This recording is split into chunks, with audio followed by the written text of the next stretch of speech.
Afternoon, I'm sorry for the delay. This venue is really difficult for me. We welcome to this event, which is towards a greener economy in Latin America. I would like to stress that CAF is really working in energy from a perspective which we consider is essential for Latin America, which is the just transition, which is something that many people is talking here about. So as a development bank, we need to take into account that the first thing is to ensure accessibility for people to energy, but also to make sure that this energy is greener. And so we, as a bank, we offer technical cooperation, but of course we offer too knowledge, financial instruments, guarantees. And now, as you know, we have been increasing our portfolio in green finance with the objective to reach 40% of our approvals in 2026. This would imply that we are further working in energy, non-conventional renewals, and also conventional, but we mainly are trying to identify those areas where we can have an impact. For instance, I know that Fernando Branger, my colleague from the energy unit in CAF, will stress that, for instance, green hydrogen, which is something these days we have been talking about very much. So the Green Bank means that we are devoting more resources, we are devoting more, not only for loans, but also for technical cooperation and assistance. We are promoting energy transition, which means that we would like to make sure that through different instruments, such as reforestation and recovery, and with other elements, we are able to reduce the footprint of the energy sector in our countries. We would include sustainability in all of our operations and also work with new instruments. We heard these days very much about carbon markets. We heard about green bonds. This is something that we would like to really link to the energy markets in the region. And also, as a green bank, we are working with in all sectors, not only energy, but also in infrastructures, in water, and in agriculture. We are aware that the climate change challenge affects all our portfolio. So I think that I will finish now because even because I was late, I think it's important that I give the opportunity to my colleague to stress what the challenge of CAF are right now and to invite the people in the panel to discuss on this issue. Thank you very much, and please, Fernando, you have the floor. Thank you, Alicia. Well, it's a great pleasure to be here to share with the audience about Latin America and the Caribbean and the energy transition in our region. So just to give us a brief idea of what the region is in terms of energy and emissions, I would like to bring this few slides. The first of all is that compared with the rest of the world, the region it's small, its contribution in terms of CO2 of CO2 emissions, but also how or where those emissions comes. It's different from the rest of the world.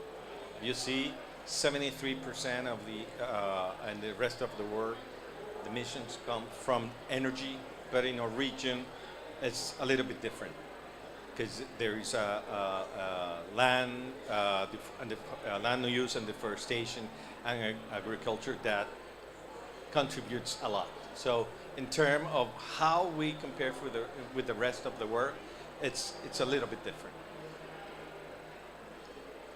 Also, we have some issues about who can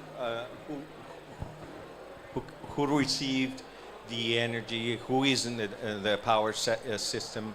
As you see, there are more than 4 million households in the region that doesn't have connections to the system. But also there's another issue, it's affordability. Some countries, affordability is a big issue. It's a very big issue.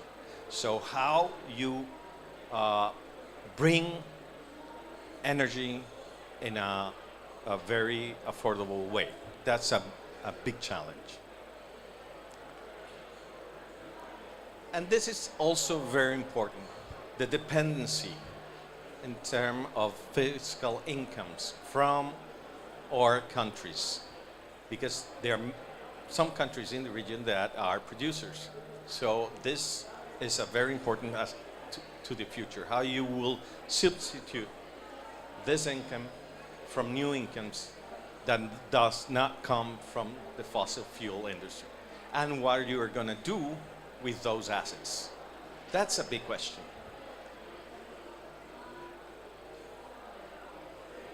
We are heterogeneous. Some countries are 100% fossil fuels, but then you have other countries that are less than 60%. We have countries that their power system is 100% renewable, like Costa Rica and Paraguay. And we have other countries that have been doing enormous change in recent years in terms of bringing renewables to their system.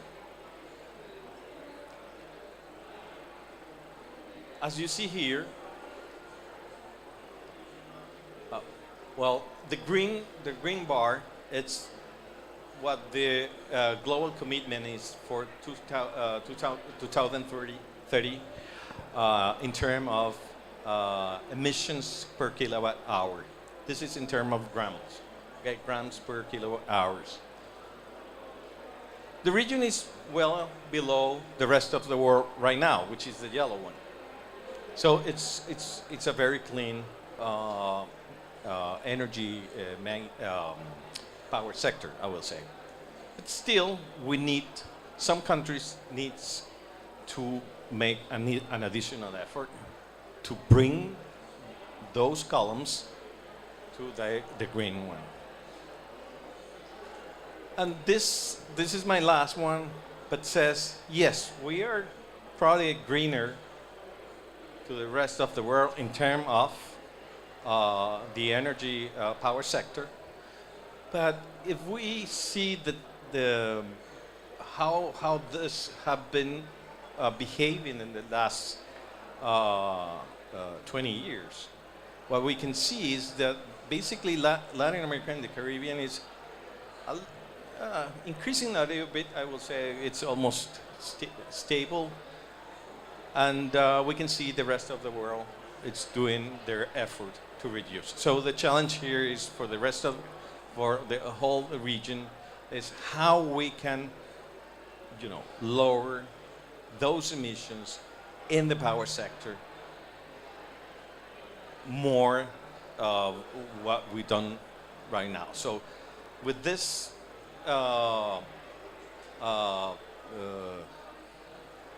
picture of the region, I will invite my colleagues, my panel, to the podium.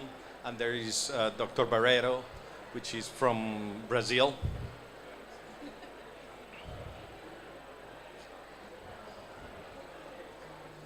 So,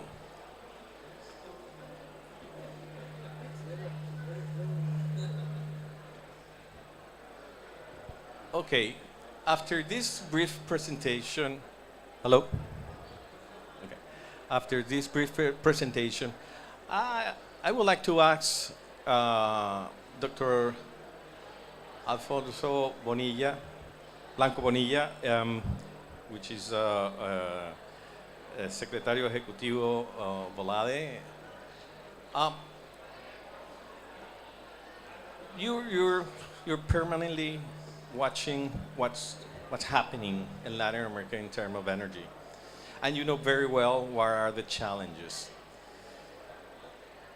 Do you see that Latin America, as the last, is have been stable? It's not doing the effort.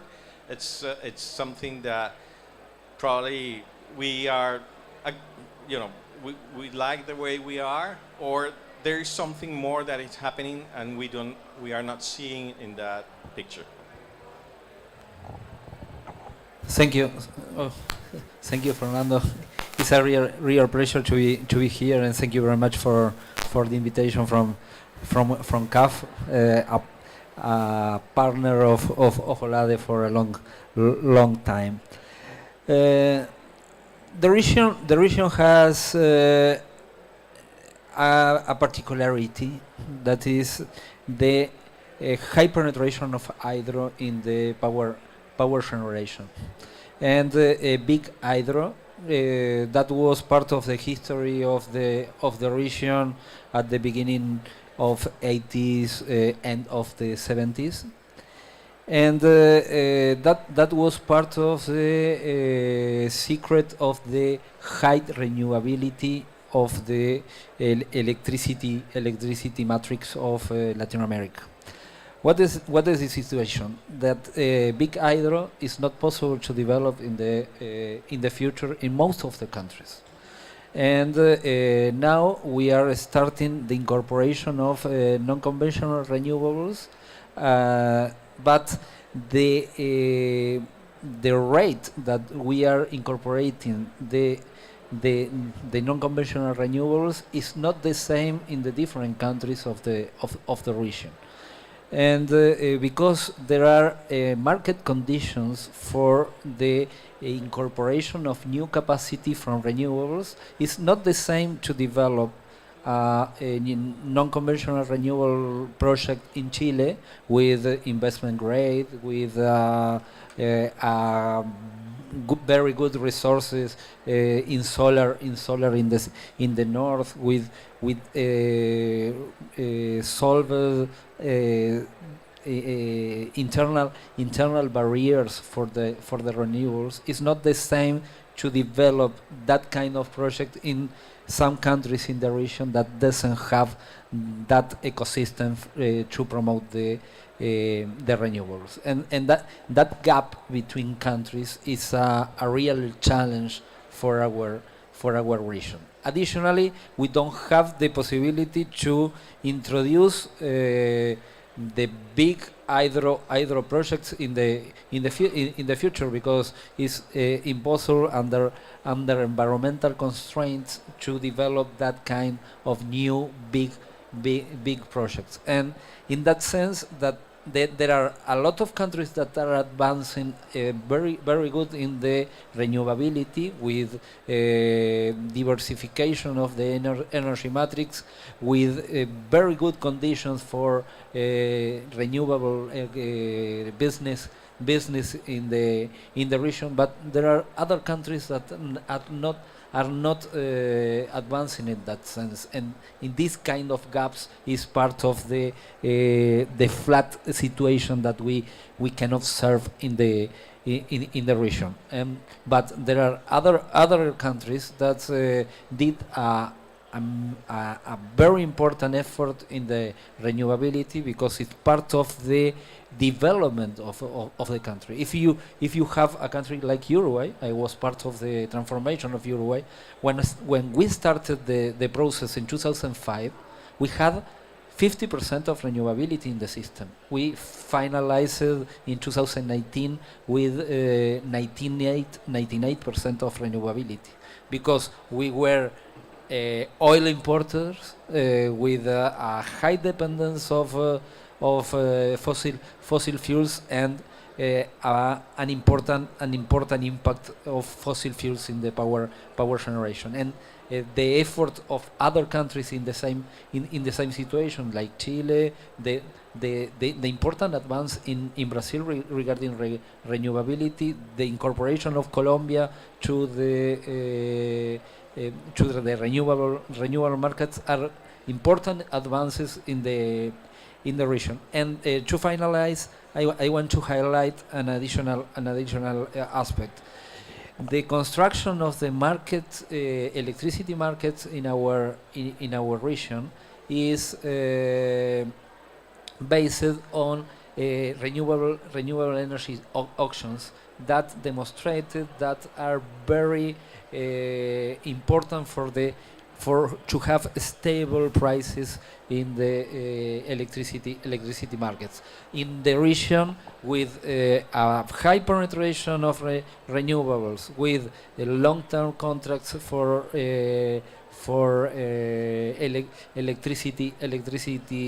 electricity markets. We are not observing the high prices that other markets are observing with this international energy crisis, and that I believe that is a strength of our electricity markets. But we have some problems and some challenges. 40% of the transport sector is the final energy consumption, and it's very difficult in our region to substitute that final consumption in the near future, and we have an important challenge in that sense, and that is part of the explanation of the evolution and the flat situation of the renewability in our region. Thank you. Let's talk with Mel Slade, which is the chief of efficiency in emerging economies in the International Energy Agency. Mel, you have a broad view of the world. You're looking many countries beyond, the region. We are talking that we might have some kind of green power sector. We need to do a lot in terms of emissions in transport. How you see this and compared with the rest of the world? You see this as something unique, or you are seeing some regions that are more or less with the same problem? I'm talking, the problem of transport, which is main contributor of on our region. What means in terms of efficiency, because if we are gonna electrify the whole, sector, are we gonna have the same inefficiencies that we have today? So let's talk about a little bit. Thank you very much. And maybe I can just start with a little bit of a global view, because we are the International Energy Agency and we like to frame things that way. So you talked about the impacts the energy crisis is and isn't having on the region, but from our observations, a crisis that seems to be fairly European based is actually having a massive impact on the rest of the world. And just for one example, in terms of electricity production costs, we're seeing increases in costs of something like 23% for Mexico, compared with 40% or more than 40% in Europe. So it's not that it's not happening. Maybe it's moderated a bit, but it's still very large. And of course, those energy cost rises are driving increases in prices of food, for example. It's not the only thing that's doing that, but it's a major contribution. So one thing that's important in the region is that increased poverty. So from kind of our estimates, there are probably something like 14 million more people regarded technically as poor than were before 2019 in the region. So they're still really important numbers, even though the region's somewhat protected in some way because of the way the energy system works. But to come to and just again more kind of generally, we see the need to get from where the world seems to be going today to where it needs to go for net zero, and that's taking into account the kind of stated policies of the world. You know, we see the need for something like a fourfold increase in investment in end use, and that's a combination mainly of efficiency and electrification. That's huge, and we're also seeing a big difference globally in terms of the rate of investment that's happening and what's needed. So in clean energy generally, again in emerging and developing economies, we see the need for about a fourfold increase again. This is by 2030. Whereas there's quite a lot more investment happening in other parts of the world. So it's only 3 times needed elsewhere, only 3, but 4 in emerging and developing economies. So there's some big issues there of lack of uniformity of what's going on, and they of course impact on the Latin America region too. To go to efficiency more specifically, and your point about transport, and hopefully we'll come back to other things, we are seeing, again, across the big emerging economies, a real problem with trucks. You know, with the distances moved that are moved by trucks, the amounts of freight, and they're going up. They're not going down, and they're not going to electrify quickly. We don't know what they're going to do. Maybe it's hydrogen, and who knows? That's still a point. So we see a huge opportunity for things like fuel economy standards or carbon or CO2 standards, if you prefer, for heavy-duty vehicles in particular. So that's something the region really could work on. These do exist in some parts of the world, but not so much in Latin America. We've talked a lot about electrification, and I'm sure my colleague from IRENA will talk some more about that too, but that brings opportunities for the region in terms of marrying highly efficient appliances, highly efficient buildings with state-of-the-art controls through digitalization, and then being able to really match the demand of the buildings with supply in a real-time way. So there's a huge amount of opportunity there. And I suppose, not wanting to emphasise it too much, the sense is because the region's been fairly energy rich and clean, there's probably quite a lot of wastage. So there's probably quite a lot that we can do very specifically in the region on energy efficiency, and maybe we can talk about some of those opportunities later. Thank you, man. Let's have a sorry, Dr. Binu Parthan from IRENA, Chief of Regions in IRENA. You have the view also in terms of renewables. We are saying that the region have this endowment in terms of hydro, and it was really an advantage at the start. Now, we've seen some countries that where the renewables, not conventional renewables, are entering to their power system. We have the case of Chile with solar. We have the case of Uruguay with wind. And in terms of demand, Brazil. Always Brazil is a big player. So everything that Brazil is, it's big. But there are no other countries that still, a little bit late in bringing this new technologies. This is something that you will see that will penetrate the whole region, or will, keep this different, some countries that will bring more non-traditional renewables, and others will stay the way they are. We have, for instance, some countries that have good hydro, but they still keep, their thermal units. So how do you see this?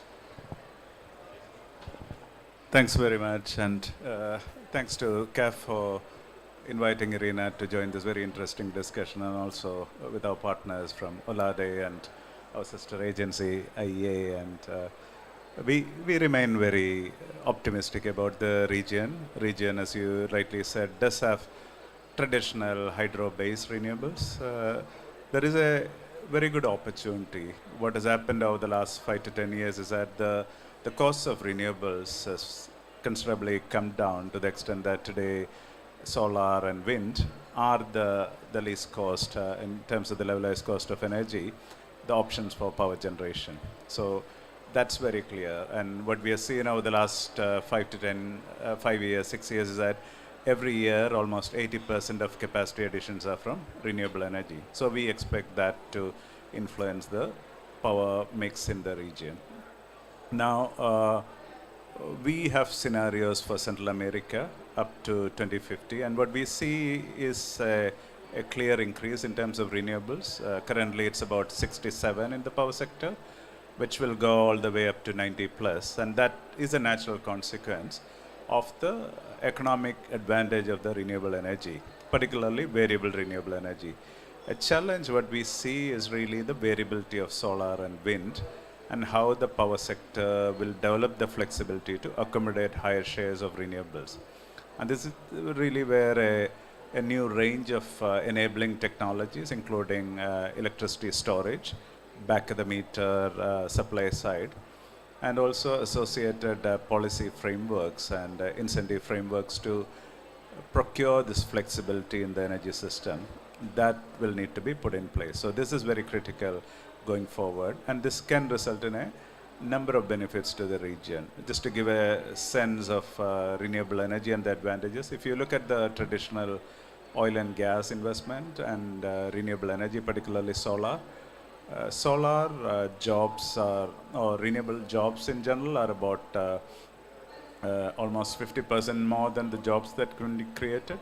But what we see is from a gender perspective that for women to be employed in the energy sector, a sector such as solar traditionally has employed about twice the number of women compared to the traditional energy sector. So this is a significant social impact which will happen in the region as well. A key trend that we see in the region, and it's very clear from the graph that you showed, is the transport sector. We see significant electrification of the transport fleet driven by the personal vehicles. About 77% we see that being electrified. In terms of the fleets that Melanie alluded to, it lags a bit behind, but there are significant opportunities, but also there are challenges with the range, and there might need to be either infrastructure created. So going forward, we believe integration of variable renewables in the power sector in the region is a sort of foregone conclusion. It will happen. The question is, how fast can we do that? And there you need these enabling technologies to introduce flexibility of the grid systems. And we also see significant demand for electricity as a result of electrification of transport, plus buildings and industry, and to some extent the agriculture, agro-processing and others to be electrified as well. So we're not, it's more a question of how fast the transition will happen. And that is really where the governments have an important role. Now, public sector in Latin America, like in other regions, do not have the resources to invest in this transition. So it needs to partner with the private sector. And that is where there is a very clear long-term policy signal, and stable policy signal is important. And we have seen some instances in the region of governments essentially backtracking on some of the commitments which are made to the private sector. And that's not really good for investments going forward. So this is something that, and we've also seen a bit of an effort to increase the role of the private sector in the energy sector as well in a number of countries. And these are not let's say, in the long-term interest of the transition, and we need to let the markets play their role, the efficiency and the price reductions that it can bring, and the governments have an important role of ensuring safety, standardization, social justice, etc. So I think there are some opportunities in this region where governments can need to play a more long-term view about how the sector will develop. And a final point I would like to, I don't want to lose that, you did talk about energy access. So that 4 million is something which is often forgotten. And here, our experience in other parts, and including in Africa and Asia, is that poor people, and you did allude to affordability, our understanding is that poor people are, they can afford energy, and if you look at their energy expenses as the share of their income, that's disproportionately high. But they do buy kerosene because they don't have stable incomes. So the trick has been in other parts of the world is to really use things like mobile money, mobile wallets, and to bring down the transaction costs and create a digital ecosystem where poor people can actually purchase energy in very small units as they need it. So there are models elsewhere, more service-oriented models rather than the subsidy-based upfront cost models, which may be relevant to the region. And Irina did talk to Colombia to share some experience from other parts, etc. So I think that 4 million is an important segment which needs to be addressed as well. And there are lessons from other parts of the world which would be relevant to this region as well. Thank you. Thank you, Dr. Pathin. Dr. Barreto, can you hear us? Yeah, Fernando, I'm hearing you. Okay, good. Dr. Barreto is talking from Brazil. He's the Deputy Managing Director in charge of the energy area in Banco de Desenvolvimento de Brasil. So we were talking about, the how the region have been doing lately with energy and basically how the renewables are in the region. But now we are confronting higher interest rates and more risk on a region. That translates in higher financial cost. So as a development bank, how you see that development bank can act or can help to bring the investments to a region, given the fact that we are experiencing higher rates and more risks? Thank you, Fernando. Good afternoon. Thank you, CAF, for the invitation. It's a pleasure to be here in this panel, learn a lot with you all, and share some experience. Brazil is just to point some numbers. In Brazil is already a leader in the energy transition global race. The country is already more renewable than the average, with almost 50% of its energy matrix. If you see just the power sector, we are around 85% of electricity generation. In the beginning, hydro was the most important, as we have just said here. But now solar and wind and biomass are increasing, and we have also a capacity to improve it. We have around 1,000 gigawatts. Can you hear me? I can see Malvina on the line, and I hope she's able to, her internet connection is working well. Malvina. Yeah, hello, everyone. Please do proceed. Thank you so much. I'll proceed. Good morning. Dr. Barreto, we are experiencing some problems with the communication. Can you hear us? Are you hearing me? Yeah, Fernando, I hear you. Okay, okay, okay. You can start again. I don't know where did you miss? I was telling that Brazil is. Climate change. Can you hear me? Yes. If I Okay, turn it off, Let's try. if I turn it off, then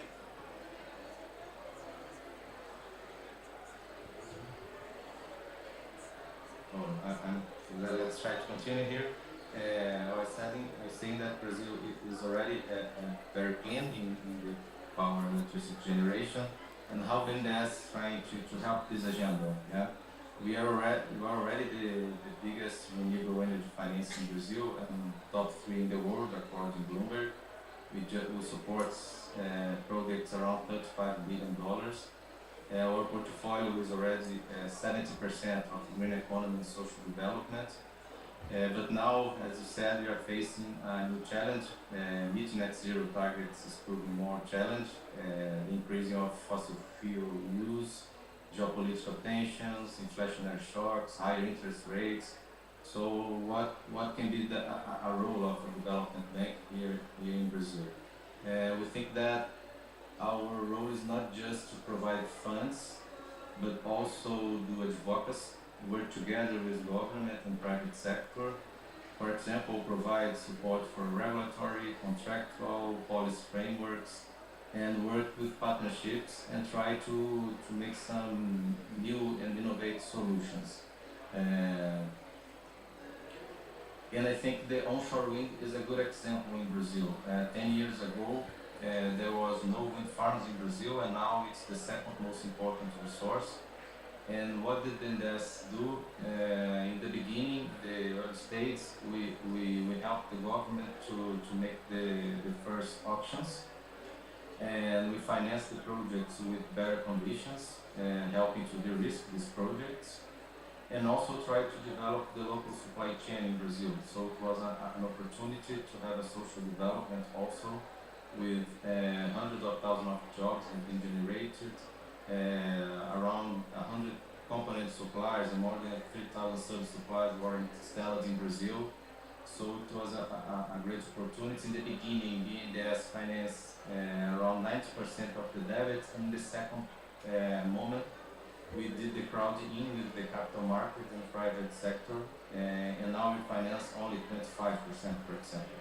So in the beginning, we helped to put it, to develop it, and now we want to make efforts of new green technologies, such as the offshore wind that doesn't exist in Brazil, but has a huge potential, around 700 gigawatts of potential. Also clean hydrogen, it's important to reduce carbon in some sectors, transport, heavy transport, for example. And I think we can do this job in new green technologies.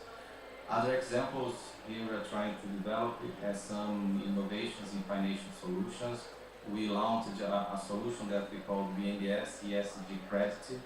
It's following the sustainability linked loan concept that we offer interest rate reduction if the company achieves some ESG goals. So we try to encourage the companies to achieve these goals. In the recovery of COVID, for example, we made a linked loan to companies who hire employees, for example. There are some goals of energy efficiency and others. Another solution that we think it's an important role of BNDES. We usually do grants in some projects, but now we are doing grants with the partnership of the company. So we put $1 as a donation, and the client put $1. So one example of this project is in Portuguese we call it Floresta Viva. In English it would be living forest.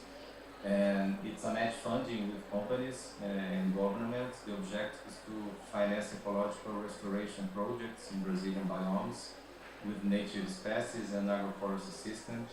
So we estimate up to 66,000 hectares we think will be restored. And We have already almost 1 billion reais to do this project, and a lot of great companies, of energy companies that are in Brazil, are committed with this project. So it's a way also to encourage the companies to invest in ESG projects. And the last example I'd like to say is the play that PNS is doing sustainability and sustainable bonds. And now we can do the traditional loan as a development bank, but now we can invest also in bonds, so that to attract the capital markets and attract co-lenders.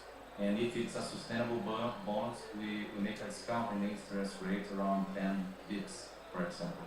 So there are some examples that we are trying to do, not only the fund, but a coordination with the government and private sector, and try to innovate in our solutions so that we can encourage the companies to achieve ESG goals and also to attract capital market and co-lenders.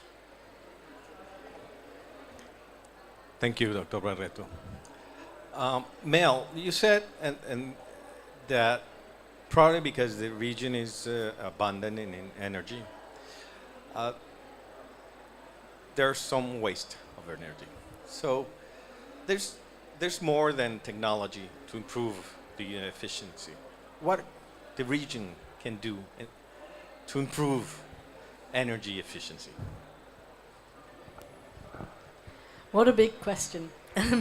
So, in our experience, we don't see major improvements in energy efficiency without very strong policy settings, without mandatory requirements, be they energy performance standards for appliances, for buildings, for vehicles, or mandatory targets for sectors, industrial sectors in particular. When we see those well designed and implemented, we see progress. So I would say that's where the region should consider looking. There are some appliance standards, of course, in many countries, but we'd like to suggest that they could be more ambitious. And they could be more ambitious cost effectively without impinging on the choice of consumers. It would still reduce their bills, even if in some cases they might have to pay a little more for products to start with. But of course that's an area that policy can drive too. It is possible to alleviate those upfront costs by various means. So really mandatory requirements across all sectors would make a difference. And there's evidence all around the world from that. We've got really good numbers on appliance policies, for example, where countries have been doing them aggressively and updating them over decades, or countries and regions that have been doing that, let's say, are using about 15% less electricity now than they would have been. And those savings grow as you continue to invest in those programs. In Europe, they're expecting by 2030 to hit about 25% savings from their appliance policy programs. I mean, one of the things we're doing at the moment is working with a group of countries in Latin America to look at their appliance policies for some key appliances that are important, particularly cooling. Because, of course, cooling is increasing, the need for cooling is increasing. The need to keep people safe and productive is increasing. And so if you have better efficiency of cooling products and also better efficiency of the buildings that the cooling's happening in, you would have less stress on grids as well as have really cost-effective investments in efficiency. So we're working with a group of countries to see if we can persuade the network that you have to engage, and that's the policymakers, that's the manufacturers, it's the standards bodies, the national standards bodies, it's test labs. You have to get that whole community to work together if you're going to get more ambitious standards in place without just having years and years of fruitless negotiation. So we're trying to get this group of countries, we're working with the group of countries to see if they would consider working more closely together, collaborating more closely to collectively improve appliance standards. That's something, it's a process that started at COP26. and we're continuing to this day. So we're having workshops and making proposals for what the standards could look like, and seeing whether we can the countries working together can bring each other along. So that's one thing. And of course, as you said, the policymakers, the public service isn't very well equipped, well resourced in many countries. So we need the donor community, we need the multilateral development banks to understand that you have to invest in policy too, not just technology. And that's not always the case. Some are good at it, but if you don't have the policymakers able to do this stuff, for the long term, if you don't build that infrastructure within people, then it will be very difficult, if not impossible, to roll out many projects. So there's a long-term investment needed in the people. And there are capacity building opportunities, of course, which CAF and the IEA have collaborated on before, and hopefully will continue to do so. But there's a lot of work that needs to go on there. I guess they're the main things, but there may be others that come to mind as we continue the conversation. Thank you very much.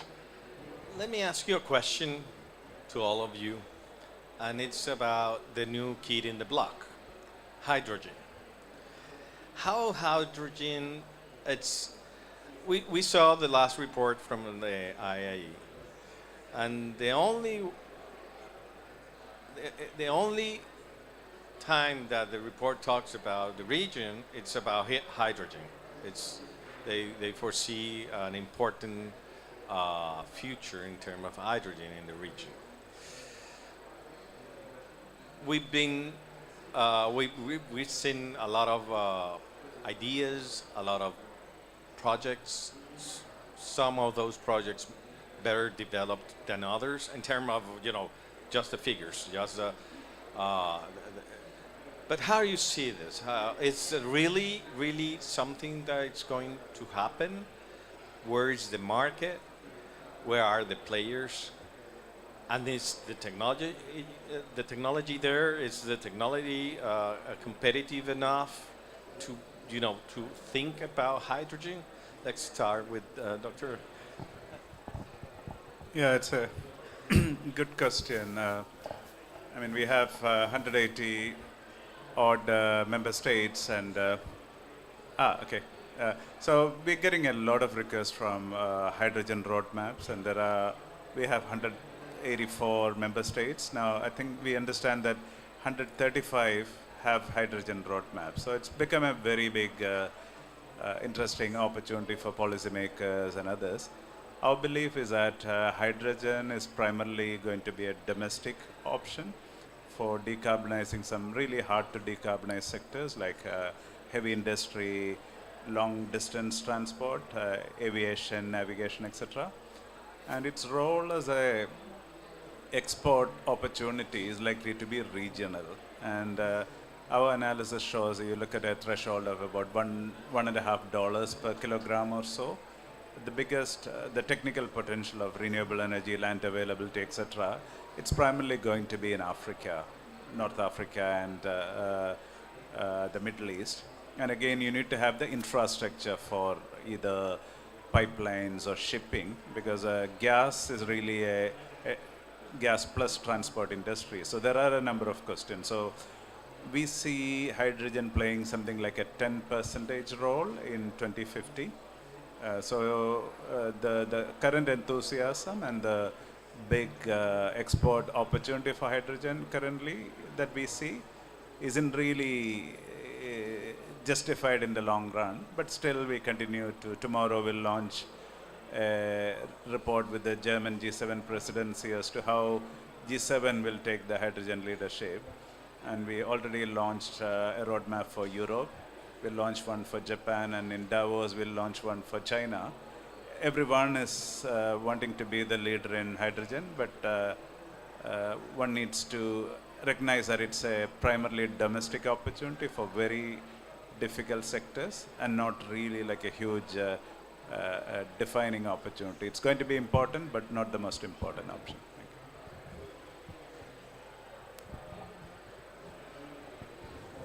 Dr. Barreto, what's your view of the hydrogen for Brazil?